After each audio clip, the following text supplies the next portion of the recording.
Chikmagalur, officially known as Chikmagaluru, is the famous hill station of Karnataka. It is situated at an elevation of 3,580 feet above sea level and it is in the foothills of the famous Western Ghats of Karnataka.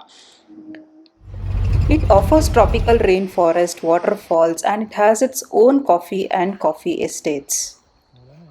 Quickly grab a cup of coffee as we are going to take a tour of the top 5 must visit places in Chikmagaluru. Welcome to Moni Madi. Mulangiri is the highest peak in Karnataka and it is with a height of 1925 meters and it is also the 23rd highest peak in Western Ghats. Giri is also a prominent peak which is adjacent to this place. As you can see, if you are a new driver or an inexperienced driver, it is better to avoid going by the car, but instead opt for government vehicles which will take you to the peak with a minimal charge of 500 to 600 per person. Because this has a lot of airpin bends in the summit of the Mulangiri and it will be very difficult to see especially when there is a lot of fog and mist like this. It will be very difficult to drive in certain conditions and it also has a very narrow roads wherein you will be not able to exactly see the vehicles which is coming from opposite.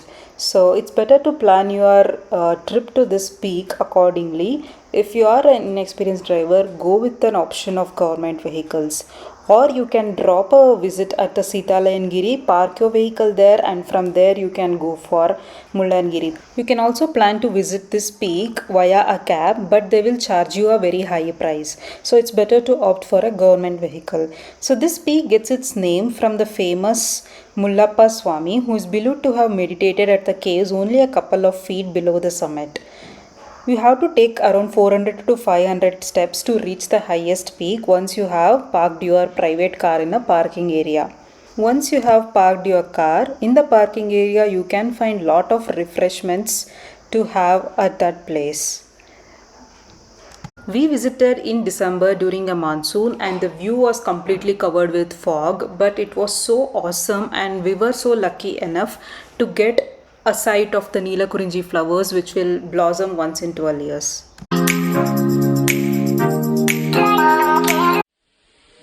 Hebe Falls is a must visit in Chikmagalur. Tucked away in a remote forest within the greater Bhadra Wildlife Sanctuary, this waterfalls will definitely take your breath away. Private vehicles are not allowed to go till the falls, but from a parking place you will get local jeep which will take around 500 to 600 per person both to and fro. The jeep journey is around 8 kilometers and at one stretch it will take 45 minutes to reach the falls. And the journey will be so adventurous and once you reach the Hebe Falls, you will feel the journey is all the worth it because the first view of the falls will be mind-blowing. Never miss this beautiful falls because it is very difficult to explain in words. You have to experience it by going there. The jeep riders will give you an ample amount of time of around 1 to 1.5 hours to enjoy here. Plan to visit in weekdays so that there will be less crowd and you will enjoy to the fullest. Kemmangundi is another hill station which is located 60 kilometers from Chikmagaluru. Kemmangundi derives its name from 3 Kannada words. Kempu means red, Mannu means soil and Gundi means pet.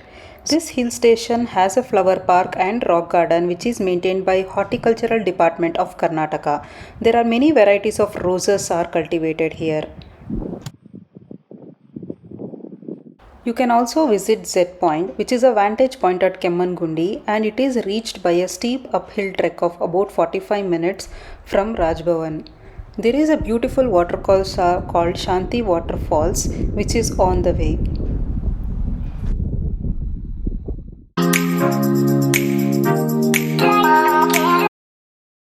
Belur is a town which is situated on the banks of Yagachi river in the Hassan district of South Karnataka. It is around 25 kilometers away from Chikmagalur, and you can visit this place when you are traveling from Bangalore to Chikmagalur, as it is easily accessible with the 4-lane NH75 highway through Hassan.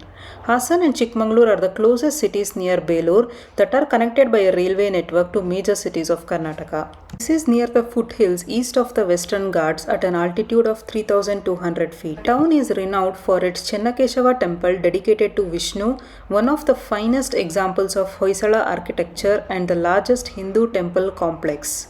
It was also the first capital of the Hoysala dynasty before they built Halebeedu. Halebeedu is 16 km from Belur, which was the capital of Hoysala, and it was formerly called as Dwarasamudra. The architecture and the history here is so beautiful that you have to definitely visit this before going to Chikmagalur. As it is very nearby, you will have a nice time spending here.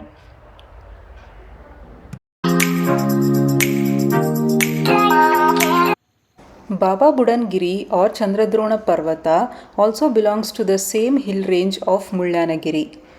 As you could see, the views are so beautiful and there is no entry fees to visit Baba Budangiri. You can visit it from 8 in the morning to 5 in the evening. This place got its name from a Sufi saint called Baba Budan who inhabited here during the late 16th century.